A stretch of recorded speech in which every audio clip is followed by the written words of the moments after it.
Assalamu alaikum. How are you all the students?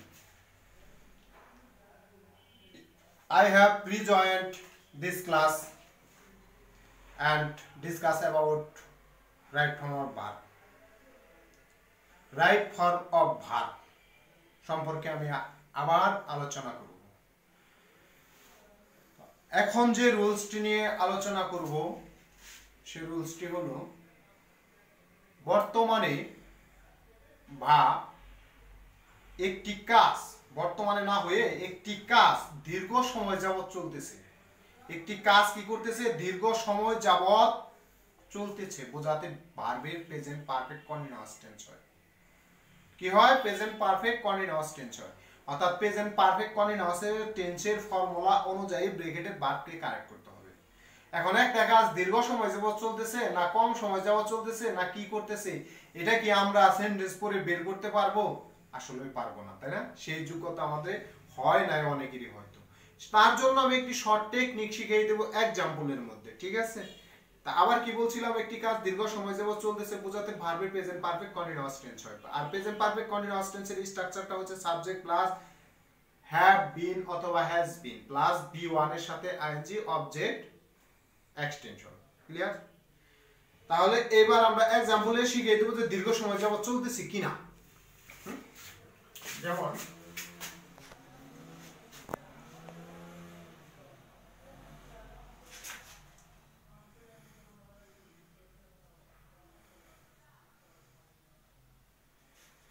it rain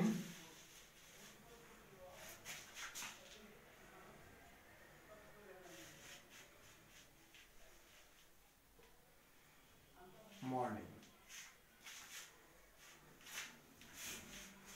B number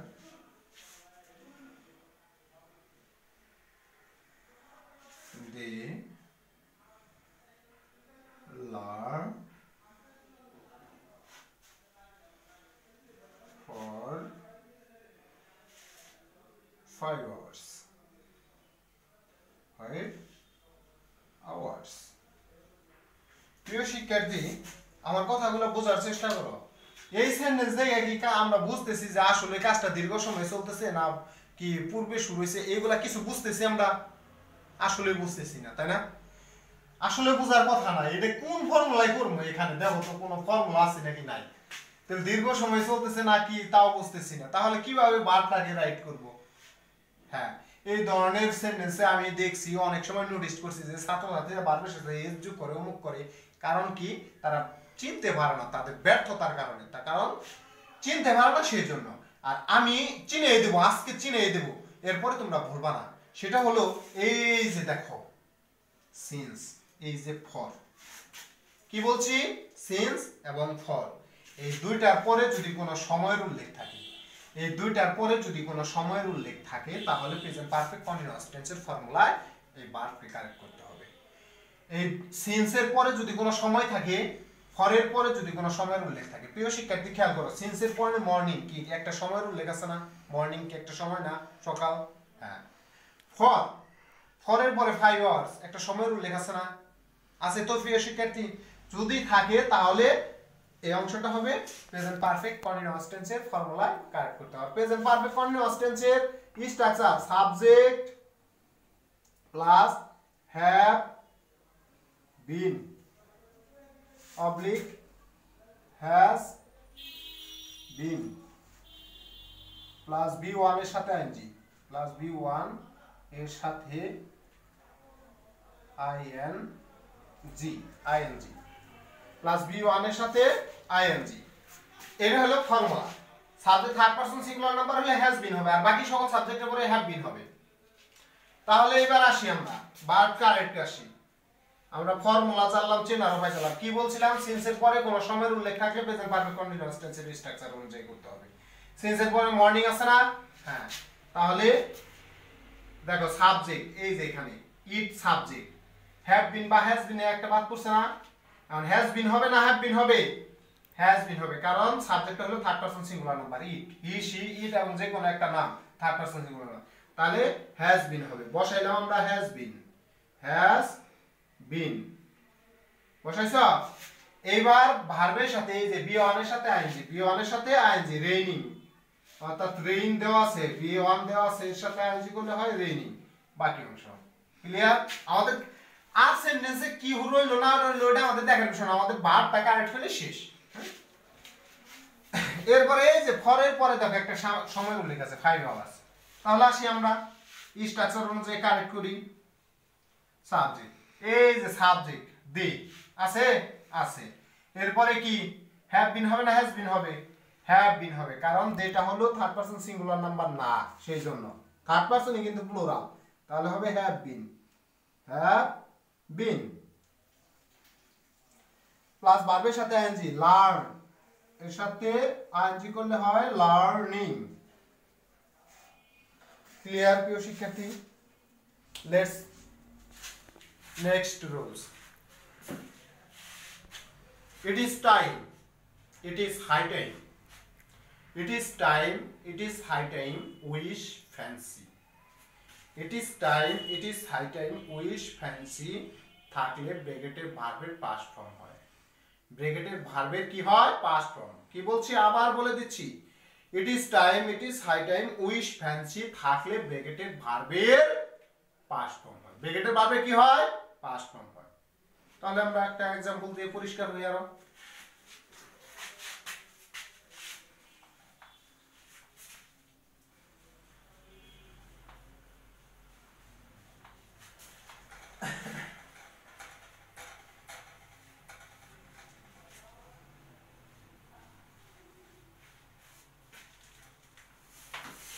example,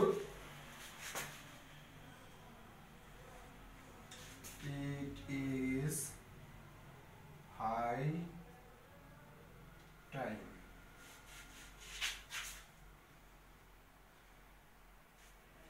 we change our bad habits. এখন খারাপ অভ্যাসগুলো ত্যাগ করা, তাই না? বি নাম্বার আর একটা एग्जांपल দেখি প্রিয় শিক্ষার্থীবৃন্দ। Hello, I wish I sing a song. প্রিয় শিক্ষার্থী একটু খেয়াল করো আমার কথাগুলো। আমরা কি দেখে চিনবো? প্রথম সেন্টেন্সটা চিনবো it is high time. It is high time থাকলে কি হয়? ব্র্যাকেটের ভার্বের কোনো বোঝাবুঝি নাই, ব্র্যাকেটের ভার্বের সরাসরি পাস্ট ফর্ম। কি করতে হবে? ব্র্যাকেটের ভার্বের পাস্ট ফর্ম, পাস্ট পার্টিসিপল না কিন্তু পাস্ট ফর্ম। চেঞ্জড এর পাস্ট ফর্ম কি? চেঞ্জড, শেষে শুধু ডিটা যোগ করো, চেঞ্জড। দ্বিতীয় সেন্টেন্স কি দেখে চিনবো? উইশ। কি রুলসটা ছিল আমাদের? It is time, it is high time, wish, fancy.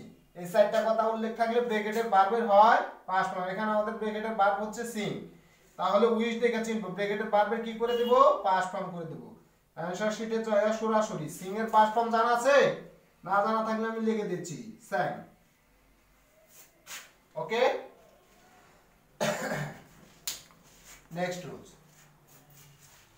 as if, as the, wish, as if, as the, wish থাকলে ব্র্যাকেটের টু বি এর জায়গায় ওয়ার বসে। as if, as the, wish থাকলে ব্র্যাকেটের টু বি এর জায়গায়, যদি ব্র্যাকেটে টু বি লেখা থাকে তবে ওই জায়গায় সরাসরি ওয়ার, আর কোনো বোঝাবুঝি নেই। আবার বলে দিচ্ছি আমি রিফ্লে, লাস্ট বার। as if, as the, wish থাকলে ব্র্যাকেটে টু বি এর জায়গায় ওয়ার বসে। ওকে,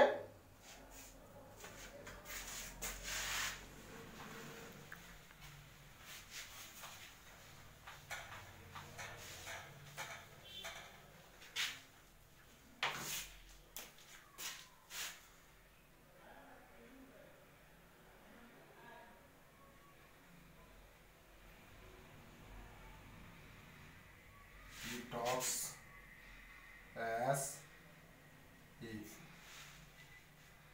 he to be a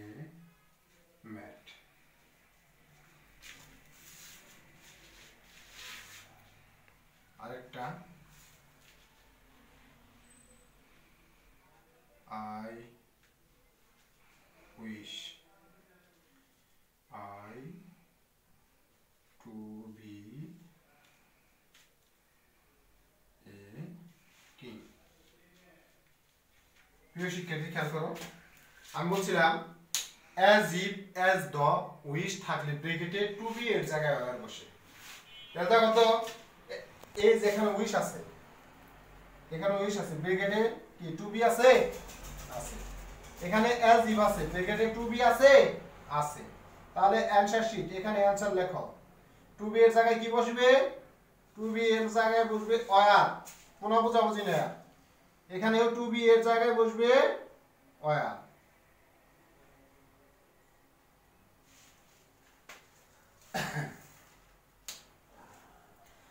কিন্তু প্রিয় শিক্ষার্থী, as if as the এর প্রথম অংশ যদি প্রেজেন্ট ইনডিফিনিট টেন্স হয়, as if as the এর প্রথম অংশ যদি প্রেজেন্ট ইনডিফিনিট টেন্স হয়, পরের অংশ হয় past indefinite tense. as if as the এর প্রথম অংশ যদি পাস্ট ইনডিফিনিট টেন্স হয়, পরের অংশ হয় পাস্ট পারফেক্ট। ক্লিয়ার বুঝেন? এখান থেকে প্রশ্ন হয় পরীক্ষায়, এখান থেকে প্রশ্ন হয় পরীক্ষায়, এই তিনটা রুলস থেকে প্রশ্ন হয় পরীক্ষায়। as if as the এর প্রথম অংশ যদি প্রেজেন্ট ইনডিফিনিট টেন্স হয়, পরের অংশ পাস্ট ইনডিফিনিট, প্রথম অংশ পাস্ট ইনডিফিনিট, পরের অংশ পাস্ট পারফেক্ট। দ্যাট মিন্স ব্র্যাকেটের বারটাকে পাস্ট ইনডিফিনিট টেন্সের ফর্মুলায় কারেক্ট করতে হবে, পাস্ট পারফেক্ট টেন্সের ফর্মুলায় কারেক্ট করতে হবে। কিভাবে?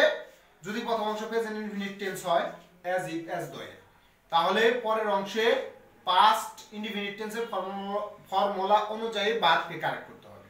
যদি as if as the এর প্রথম অংশ পাস্ট ইনডিফিনিট টেন্স হয়, তাহলে পরের অংশে ভার্বকে পাস্ট পারফেক্ট টেন্সের ফর্মুলা অনুযায়ী কারেক্ট করতে হবে। তাহলে let's go an example.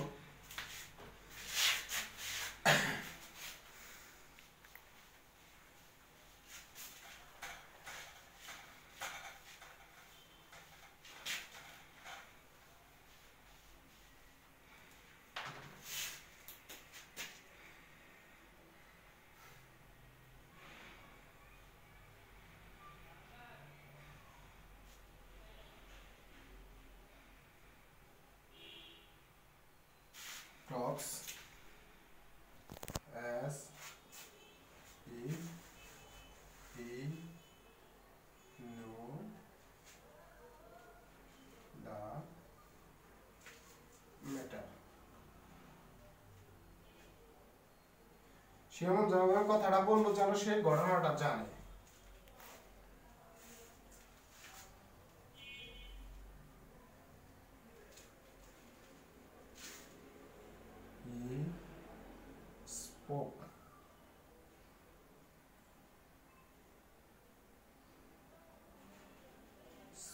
He spoke the subject. Spoke the subject. সে বিষয়টা বললো as the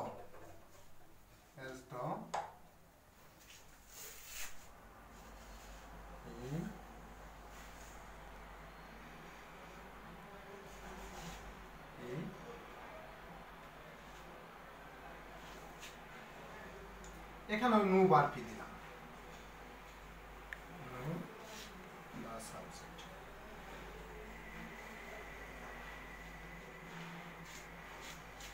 প্রিয় শিক্ষার্থী একটু খেয়াল করো, প্রিয় শিক্ষার্থী একটু খেয়াল করো, এখানে কি আছে? as if এর প্রথম অংশ দেখো তো subject plus v1, subject plus v1 আছে না? সাবজেক্ট প্লাস v1 তার মানে কি প্রেজেন্ট ইনডিফিনিট টেন্স হইছে না? পরে অংশ হবে কি past indefinite tense. Past indefinite টেন্সের ফর্মুলা কি? Subject plus v2। সাবজেক্ট আছে কিন্তু v2 নাই। অ্যানসার শিটে যাইয়া লেখো v2। নূর v2 কি? নূর v2 হচ্ছে অর্থাৎ পাস্ট ফর্ম হচ্ছে নিউ। হলো দ্বিতীয় সেন্টেন্সে হি স্পোক দা ম্যাটার, সে এমন ভাবে বিষয়টা বলল যেন as the আছে এখানে as the এর প্রথম অংশ subject plus v2 plus object অর্থাৎ পাস্ট ইনডিফিনিট টেন্স, পরে একটা হবে past perfect. He know the subject, সাবজেক্টটা বিষয়টা সে জানে। তাহলে অ্যানসার শিটে যাইয়া দেখো পাস্ট পারফেক্ট টেন্সের ফর্মুলা কি? পাস্ট পারফেক্ট টেন্সের ফর্মুলা কি? সাবজেক্টের পরে হ্যাড বসে, অর্থাৎ হ্যাডটা আমাদের বাদ করছে, তাহলে হ্যাড ভার্বের হয় পাস্ট পার্টিসিপল, অর্থাৎ নোন পাস্ট পার্টিসিপল হলো নোন। আমি একই ভার্ব দিয়ে করেছি, বিষয়টা দেখিয়ে দিলাম যে কেন করলাম।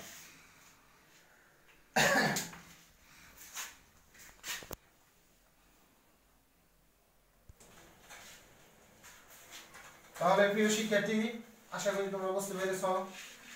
এবার আমরা আরেকটি গুরুত্বপূর্ণ রুলস নিয়ে আলোচনা করব। এবার অতি গুরুত্বপূর্ণ, এটা খুবই গুরুত্বপূর্ণ, মানে এতটাই গুরুত্বপূর্ণ যা বলার বাইরে। সে হচ্ছে am is are was were. এই টু বি ভার্বের প্যাসিভ ভয়েসের ক্ষেত্রে ব্র্যাকেটের ভার্বের পাস্ট পার্টিসিপল হয়। আমার কথাটা অনেক ঘোরাফেরা, তোমরা বুঝতেছ না। আমি ইজি করে বলবো, পরে এক্সাম্পলে চাই ইজি করে বলবো। আমি বলছিলাম am is are was were, এগুলাকে বলা হয় টু বি ভার্ব। এগুলাকে কি বলা হয়? To be verb. এই টু বি ভার্বের প্যাসিভ ভয়েসের ক্ষেত্রে ব্র্যাকেটের ভার্বটির হয় পাস্ট পার্টিসিপল। এখন প্যাসিভ ভয়েসে আমরা তো জানি, প্যাসিভ ভয়েস সম্পর্কে যাদের জ্ঞান আছে তারা তো ভালো করে জানি যে প্যাসিভ ভয়েসে সবসময় ব্র্যাকেটের ভার্বে পাস্ট পার্টিসিপল হবে, বা প্যাসিভ ভয়েসে ভার্বে পাস্ট পার্টিসিপল হয়। এটা তো আমরা জানা কথা, আমাদের নুন কথা। তাহলে এখানে আননোন কি আর? হ্যাঁ, আমাদের তো চিনতে হবে যে এটা প্যাসিভ ভয়েস কিনা, কারণ সেন্টেন্সটা দেখে আমরা বুঝতে পারবো না ভয়েসটা হলো প্যাসিভ কিনা। ঠিক আছে, সেই চেনার ওয়েটে আমি তোমাদের দেখিয়ে দেবো। আমি কি বলছি? Am is are was were ইত্যাদি টু বি ভার্বের প্যাসিভ ভয়েসের ক্ষেত্রে ব্র্যাকেটের ভার্বে পাস্ট পার্টিসিপল হয়। আমরা এক্সাম্পলের মধ্যে আরো ক্লিয়ার করে দেব। একটা এক্সাম্পল দেখি।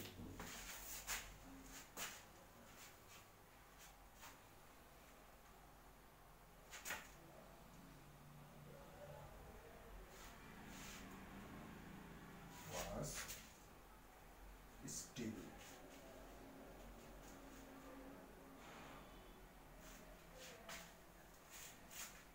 B number. আরেকটা এক্সাম্পল দেখি। দ্য ট্রি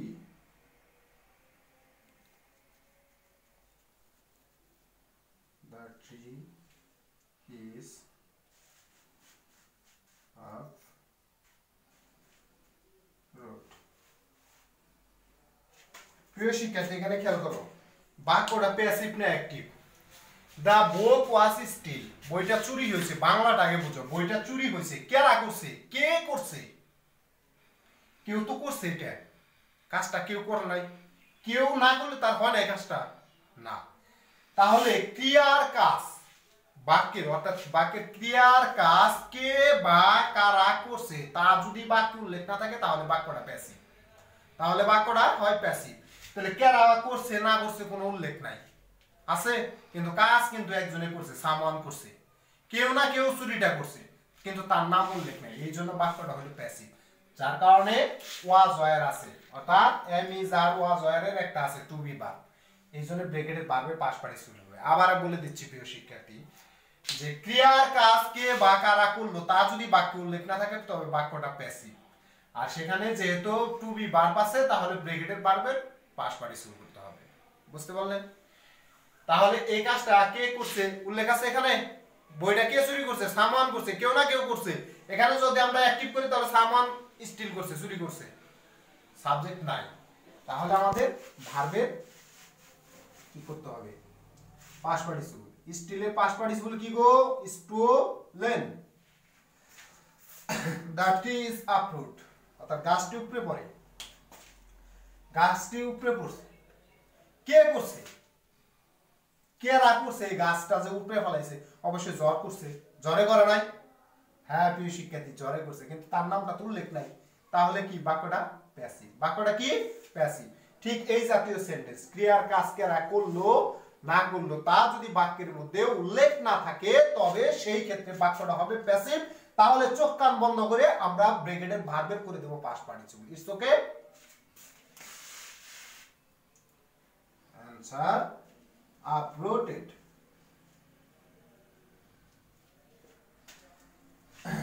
প্রিয় শিক্ষার্থী, অলরেডি ক্লাস টাইম ওভার। আল্লাহ হাফেজ। Next meet me. ওকে।